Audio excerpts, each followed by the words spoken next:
Yohanes waktu melihat Yesus dia katakan, lihatlah anak domba Tuhan yang menghapus dosa dunia ini. Yesus adalah domba yang sesungguhnya. Mereka yang hidup pada perjanjian lama melihat ke depan kegenapan daripada domba itu. Mulai dari kematian Yesus sampai kita pada saat ini melihat ke belakang atas kegenapan domba itu. Yesus telah datang mati supaya kita dapat memperoleh jaminan keselamatan. Nabi Yesaya katakan, tetapi dia tertikam oleh karena pemberontakan kita, dia diremukkan oleh karena kejahatan kita. Ganjaran yang mendatangkan keselamatan bagi kita ditimpakan kepadanya, dan oleh bilur-bilurnya kita menjadi sembuh. Beban kita telah diangkat oleh Yesus. Tapi seringkali dalam perjalanan kehidupan kita masih mengangkat beban dosa kita. Mungkin bisa saja cemburu, bisa saja iri hati, bisa saja melanggar firman Tuhan, bisa saja melanggar ketentuan-ketentuan Allah, bisa saja kita mencari jalan keselamatan dengan cara kita sendiri. Beban dosa kita telah diangkat oleh Yesus. Penderitaan atas dosa itu telah dijalani oleh Yesus. Kita perlu bersuka cita di dalam kehidupan kita. Yang harus kita lakukan adalah kita menerima dia. Tapi seringkali kita meninggalkan dia. Suatu ketika saya dalam perjalanan dari kota Jayapura menuju ke perbatasan antara negara Papua Nugini dan Indonesia.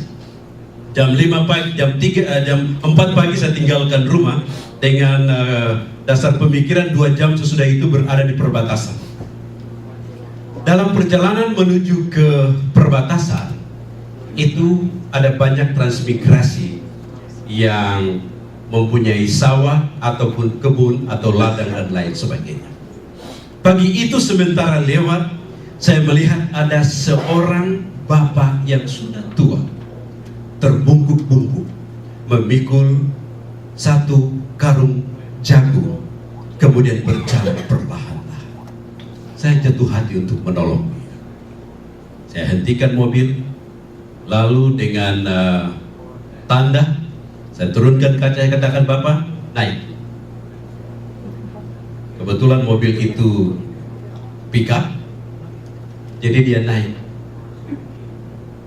Saya bantu dia menaikkan karung jagungnya, taruh di situ.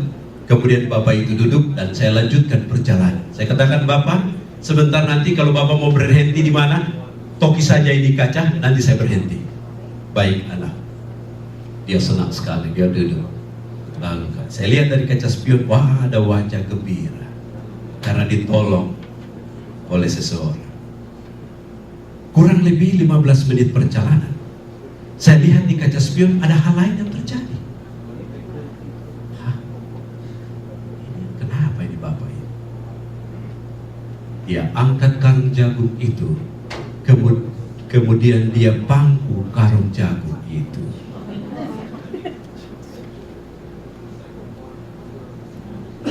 Saya taruh di kaca spion. Dia bilang, di sini saja. Tapi saya tidak bisa tahan melihat. Sementara mobil putar begini, dia mau tahan jagung atau mau tahan dirinya. Bisa-bisa dia bilang, ini supir ini terlalu cepat ini. Saya berhenti, saudara. Saya turun dan katakan kepada Bapak itu, Pak, saya naikkan Bapak di atas mobil ini supaya Bapak tidak pikul karung jagung itu. Kenapa Bapak pangku lagi karung jagung itu? Dia lihat saya, di senyum-senyum, dia bilang, anak, saya takut untuk bayar harganya. Saya katakan, saya tidak bilang bayar. Ini mobil gereja. Saya pendeta. Bapak taruh saja. Sekarang aman, jangan khawatir. Dengan wajah senang dia kata, terima kasih anak. Kalau begitu sudah lunas toh? Sudah lunas toh? Lunas. Saudara, seringkali kita demikian. Yesus telah mengangkat beban dosa kita. Tapi kita masih tetap mengangkatnya karena mungkin kita senang dengan dosa itu. Karena mungkin kita belum memiliki pertobatan yang sesungguhnya di dalam kehidupan kita. Karena mungkin kita sangat dikuasai oleh kekuatan kegelapan, sehingga kita lupa bahwa Yesus telah mengangkat beban dosa kita. 2 Timotius 1 ayat 10, dan yang sekarang dinyatakan oleh kedatangan Juru Selamat kita Yesus Kristus, yang oleh Injil telah mematahkan kuasa maut dan mendatangkan hidup yang tidak dapat binasa. Kematian kekal telah dipatahkan oleh Yesus. Kita ini dalam perjalanan kehidupan kita oleh karena dosa, kita ini dibungkus dengan kematian. Tapi Yesus telah datang, membuka bungkusan kematian itu, membuka ikatan kematian itu, dan memberikan hidup yang kekal bagi kita. Puji Tuhan, karena Allah sungguh luar biasa terhadap kita. Tapi ada kalanya kita tinggalkan Dia. Saya katakan tadi, Allah itu banyak sabar. 1 Petrus 3 ayat 9, tetapi Ia sabar terhadap kamu karena Ia menghendaki supaya jangan ada yang apa, saudaraku? Allah mau supaya kita semua ini binasa. Saya ulangi, banyak orang Indonesia pikir sebelum ke surga ke Amerika dulu, saudara, karena orang pikir Amerika itu sama dengan surga. Ya, begitulah saudara. Ini cuma tempat transit, saudara. Jangan tahan di tempat transit. Saudara, nikmati itu bagaimana Amerika. Kong Yesus datang, saudara tidak angkat kasih. Lihat kehidupan kerohanianmu. Kalau kita masih bergumul dengan masalah moral kita, masalah dosa kita, Yesus pasti berikan kesempatan untuk kita bertobat. Tapi ingat, perjalanan kehidupan kita itu selangkah dengan kematian. Bisa saja hari ini kita kumpul sama-sama untuk beribadah kepada Tuhan. Boleh jadi di dalam kasih karunia Tuhan, hari berikut kita kumpul sama-sama membagi duka cita karena peristiwa ajaib Tuhan mengizinkan seorang. Kematian itu berada di depan perjalanan kehidupan kita. Persiapan kita untuk kedatangan Yesus haruslah seperti tinggal 1 menit lagi Dia datang. Walaupun kita bekerja untuk perjalanan hidup kita di atas dunia ini seperti 1000 tahun lagi Dia akan datang. Jangan terbalik, saudara. Jangan terbalik. Persiapan kita untuk kedatangan Yesus sama seperti tinggal 1 menit lagi Dia akan datang. Istri saya selalu bilang, berapa besar kasihmu kepadaku. Nyatakan kasihmu itu sama seperti saya sudah berada pada garis-garis terakhir sebelum kematian menjemput. Jadi tiap kali naik pesawat, duduk di pesawat, nomor berapa, jam berapa take off, semua saya SMS. Tempat duduk nomor sekian, jam sekian terbang. Orang yang duduk di samping saya pakai baju ini supaya kalau saya terbang dan pesawat terjadi gangguan, lalu terakhir di bawah saya katakan, I love you bertubi-tubi.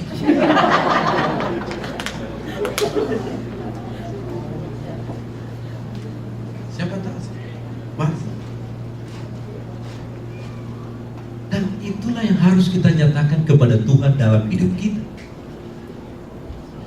Mengasihi Dia melebihi segala sesuatu. Bagaimana caranya supaya kita dapat memperoleh jaminan keselamatan yang Tuhan berikan kepada kita? Dia sanggup mengangkat beban kita, Dia sanggup menyelesaikan masalah kita. Sekarang bagaimana supaya beban dosa kita itu ditiadakan oleh Dia? Ini adalah rumus A, B, C, D dari keselamatan. Yang pertama, acceptance atau penerimaan. Kalau Yesus datang melalui kuasa Roh-Nya berbicara dalam hati kita untuk berbalik, kita harus berbalik dan terima Dia. Karena pekerjaan Roh Kudus adalah pekerjaan Tuhan yang memintakan kita untuk memperoleh pertobatan di dalam kehidupan. Prioritas utama kita adalah menerima Dia, saudaraku. Kita harus menerima Yesus sebagai juru selamat pribadi kita. Karena kita adalah orang-orang berdosa. Yang kedua, B adalah belief, kepercayaan atau percaya. Terima Dia, kita percaya kepada Dia.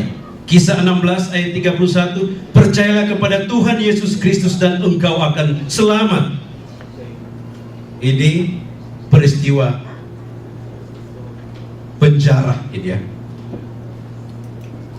Pada waktu terjadi gempa bumi, kepala penjara ini temukan bahwa pintu terbuka dan mereka ini sudah keluar. Tapi pada waktu dia temukan bahwa mereka masih ada, Rasul ini katakan kepadanya, dia katakan, apa yang harus kubuat supaya aku dapat selamat? Percaya kepada Tuhan Yesus Kristus dan engkau akan selamat. Percaya, apa artinya percaya? Percaya berarti menggantungkan seluruh kehidupan kita ke dalam tangan Tuhan. Percaya berarti membiarkan Tuhan untuk mengatur perjalanan kehidupan kita. Mengapa Yesus katakan jangan kamu khawatir tentang apa yang kamu makan, apa yang kamu minum, apa yang kamu pakai. Lihat bunga bagong yang tidak menabur atau menuai itu saja dijaga oleh Allah. Hai kamu orang yang apa? Kurang percaya. Kita khawatir karena kita kurang percaya. Dalam kehidupan rumah tangga siapa yang biasa khawatir? Suami atau istri, saudara? Apa? Istri-istri siapa yang biasa khawatir? Suami siapa yang biasa khawatir? Istri yang biasa khawatir. Pak, tagihan sudah datang tuh Pak. Pak, itu belum bayar bil mobil. Pak. Siapa yang stres? Bapak yang stres. Ibu punya khawatir, bapak yang stres. Ya, kalau bapak yang tidak stres itu bapak yang tidak tahu bertanggung jawab itu.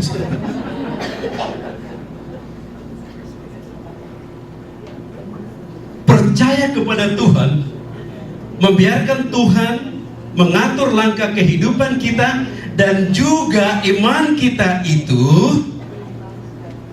nyata di dalam menghidupkan kebenaran Tuhan dalam setiap aspek hidup kita.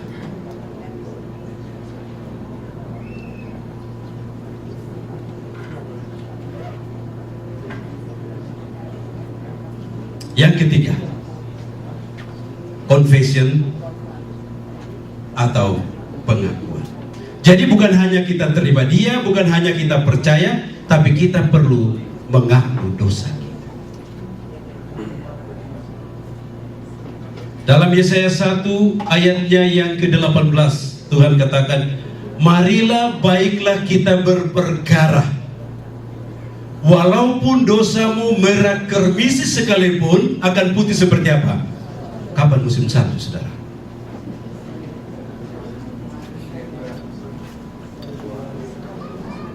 Tuhan bilang, mari kita baku atur. Apa dosa yang tidak dapat diampuni? Apakah ada dosa yang tidak dapat diampuni? Dosa yang tidak dapat diampuni adalah dosa yang tidak mau meminta pengampunan. Semua dosa dapat diampuni, tapi dosa yang tidak mau meminta pengampunan, Roh Suci sudah bekerja, tapi kita tidak minta pengampunan. Itulah yang kita sebut dosa melawan Roh Kudus. Dosa yang kita tidak mau meminta pengampunan. Kalau ditemukan berdosa dia tidak mau mengaku, putar sana, putar sini, putar sana, putar sini. Kalau sudah sudut sudah bisa jalan keluar. Iya berarti ada sesat. Dan itulah manusia, selalu mencari jalan keluar untuk membenarkan diri. Tapi firman Tuhan katakan, jika kita mengaku dosa kita, Ia setia dan adil untuk mengampuni segala dosa kita dan menyucikan kita dari segala kejahatan kita. Dia tidak bilang satu, dia tidak bilang dua, tapi dia bilang segala kejahatan kita. Yang terakhir, decision atau keputusan. Kita harus buat keputusan. Keputusan itu dinyatakan melalui pertobatan. Kisah 3 ayat 19. Karena itu sadarlah dan bertobatlah supaya dosamu dihapuskan. Bertobat. Bertobat artinya meninggalkan jalan yang lama, memulai satu hidup yang baru di dalam Tuhan. Saudara, ada banyak kali dalam perjalanan hidup kita ini kita tidak bertobat. Kita tahu kita salah. Kita tahu bahwa kita melanggar firman Tuhan. Kita tahu bahwa kita melukai Tuhan. Tapi sampai di situ saja. Pertobatan tidak ada. Besok kita bikin lagi. Lusa kita bikin lagi. Darah, kita perlu pertobatan yang sesungguhnya dalam perjalanan kehidupan kita. Menyesali dosa kita, memiliki kerinduan untuk berubah. Dan pada waktu kita berubah, kita bertobat dalam kehidupan kita, jaminan Tuhan itu diberikan kepada kita. 2 Korintus 5 ayat 17. Siapa yang ada di dalam Kristus, ia adalah ciptaan baru. Yang lama sudah berlalu, sesungguhnya yang baru sudah datang. Saya buat KKN, saudara. Siapa yang ada di dalam Kristus, dia adalah ciptaan baru. Kalau saya bikin KKN, seringkali saya bawa anak-anak saya kecil, kasih duduk mereka di situ khusus untuk doakan saya bicara. Lalu saya baca ayat ini. Siapa yang